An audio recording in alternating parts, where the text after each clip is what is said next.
looking at Champions League and looking at Liverpool, this is the team they started with.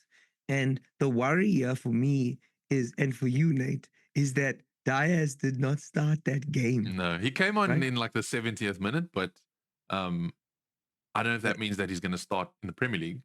Probably because it Gakpo's not. probably means that Diaz is going to be is more likely to start.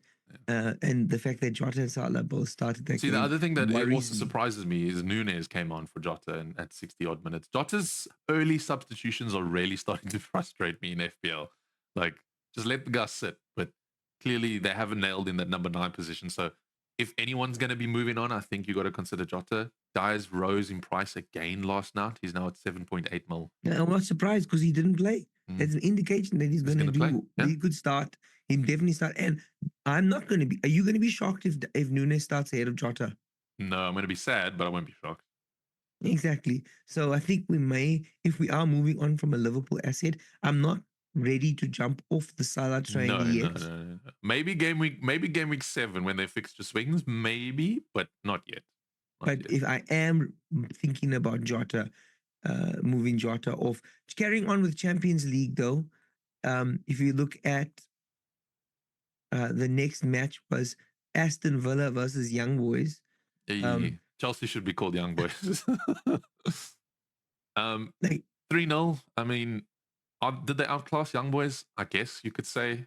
The level of football was just not there from Young Boys, I suppose. But guess what, Mike? Sorry, I keep interrupting you, but I know what you want to think about. Guess who didn't do anything again? What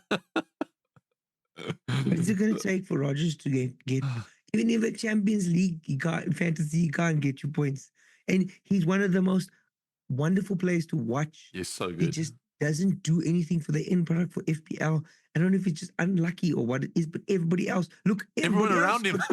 Even Watkins got an assist too, like all of them. So I would say the thing that is the biggest for me with this is that the Onana call earlier, about 2 weeks ago, that you made is actually proving to be better than worse. Yeah, it's actually because he's still even scoring in Champions League, which means that whatever type of formation they're playing, it's not forcing Onana to not be involved. He's not CDM sitting. They like maybe rotating, taking turns, box to box. He's getting involved in the goals, and when a midfielder gets a taste for goals, just gonna go. Keep going. We've seen it with KDB in the past. Yeah.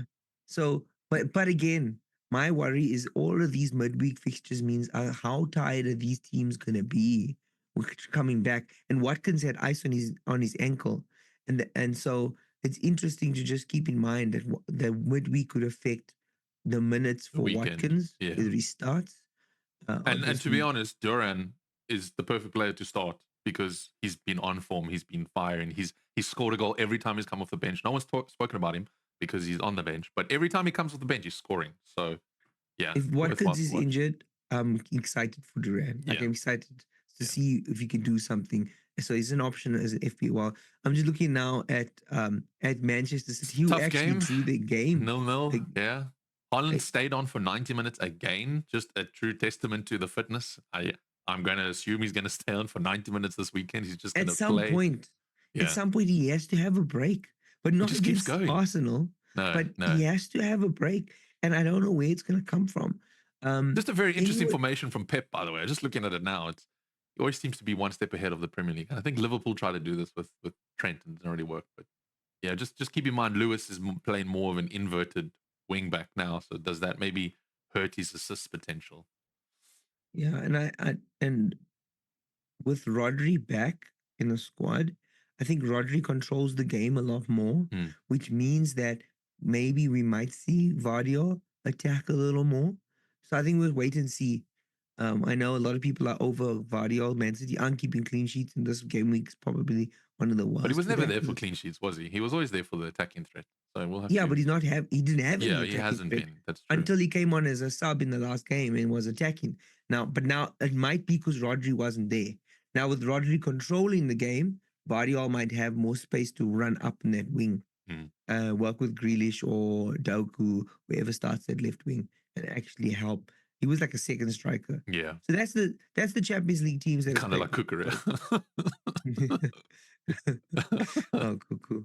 EFL Cup, Carabao Cup. League Cup fixtures. The Southampton went ahead against Everton, and if I just look at the team lineups, is there anything? Hey, look who scored for Southampton. Our bench fodder, Alwyn Bellis.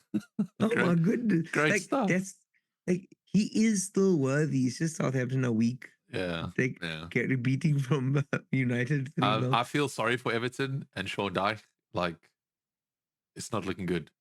It's been nothing seems to be. They haven't won the game yet. Look at Mr. Leslie Ukuchukwe there. Hey, Chelsea, represent. Doing this thing. The interesting thing there is, guess who didn't start for Everton? And I know you want to talk about him a little later, but DCL. No DCL. See, this is why you guys have to look at. We're doing it for you, but look at midweek fixtures to give you an idea of who could start, who's rested, who's on form, right? Yeah, and that's how the it best helps excuse to subscribe to our channel ever. So we do the work for you, so you don't have to. Yeah.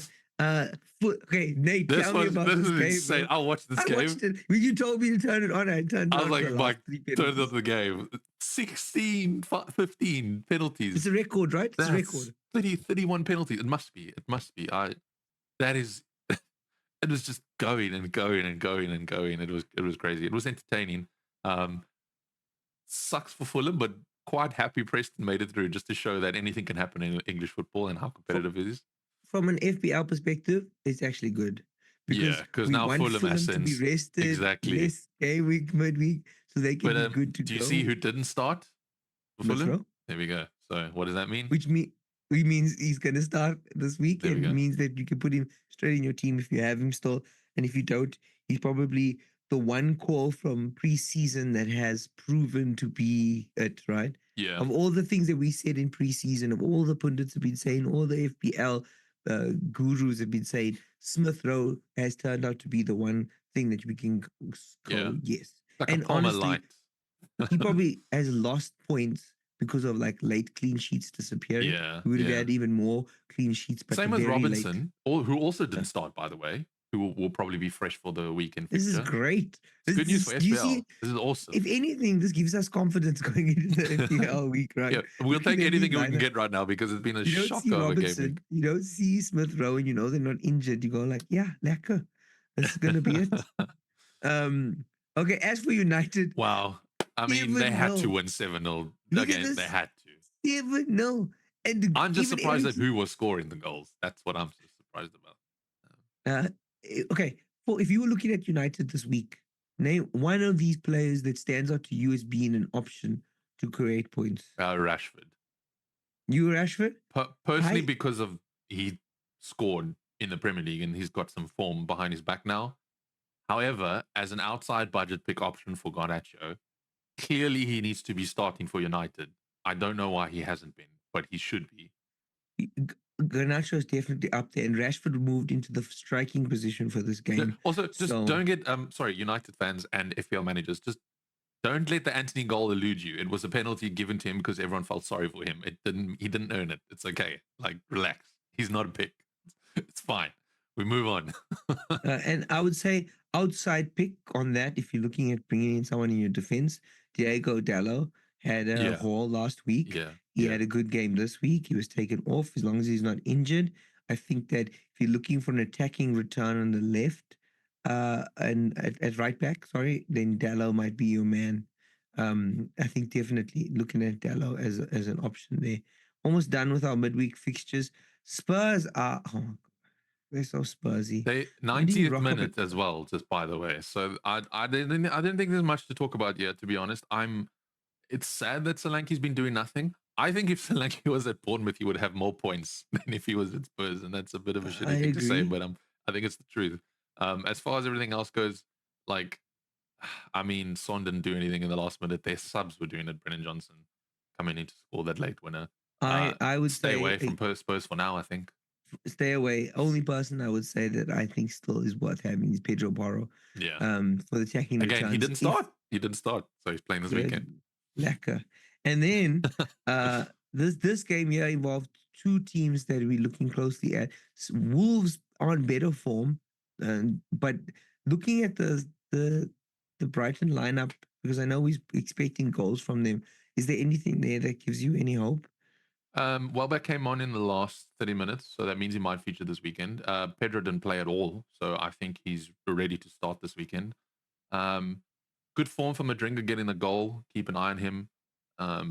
He was the budget pick of last year, so maybe he might turn into that budget player this year. But again, I think for people that have Pedro and Welbeck, you're smiling. They didn't really feature. They're not injured. Everything looks good, so they're willing to start this weekend. There are a lot of people that have Haaland flanked by two Brighton strikers. There's a lot of people I've seen with teams like that. Yeah, so I wouldn't worry about those for now. So speaking of Haaland, I was going to say, speaking of Haaland, did we captain him this week? I think that we should definitely consider captaining Salah.